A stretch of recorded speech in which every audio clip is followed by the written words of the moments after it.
Finally, after 15 years na hindi ako nakapag-Christmas sa amin sa Pilipinas, ito, again, makakapag-celebrate ako ng Christmas kasama yung aking family sa Philippines. Medyo hindi hindi kami kumpleto kasi wala na si nanay, wala na si ate Leon, wala na si ate ko. So kami na lang. So after 15 years, nagkaroon kami ulit ng chance na mag-reunion, kaming magkakapatid, kaming mga pamangkin ko, pinsan. Marami nang wala, pero tuloy pa rin ang buhay. At yan na nga si kuya ko, hinihiwa niya na yung lechon. Ito nga pala, first time naming maglechon sa bahay ha. First time. So, hindi na talaga naabutan ni nanay ko yan. So, pangarap niya yan eh. Yung mga ganyang handa noon. So, hindi niya na naabutan. So, ito nga palang bakasyon ko is kasama ko yung family ko. Nagbakasyon talaga kami. So, dapat last year pa kami.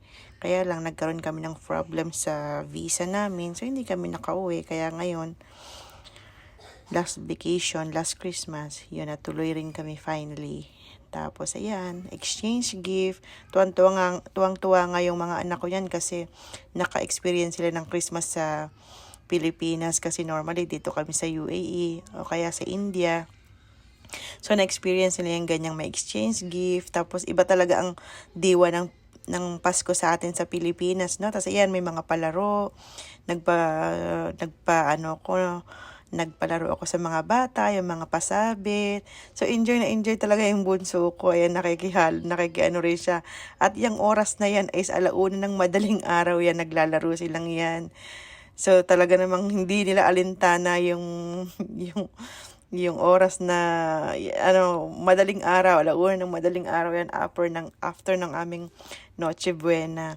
So yan, naglalaro sila. Na-enjoy yung mga bata. Talaga namang first time lang ma-experience yung ganyang klaseng Pasko sa Pilipinas. Kaya naman, talagang gusto nilang bumalik, na mag-celebrate ulit ng Pasko sa Pilipinas. Tapos ito naman yung aking mister. Tapos ayan, mga pamangkin ko yan. Ayan, mga apo ko na yan, mga anak na mga pamangkin ko yung mga naglalaro na yan.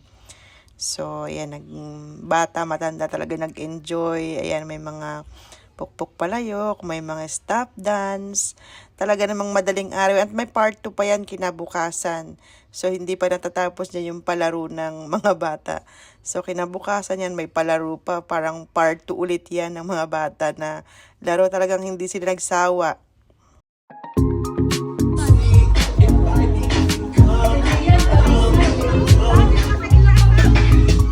Like she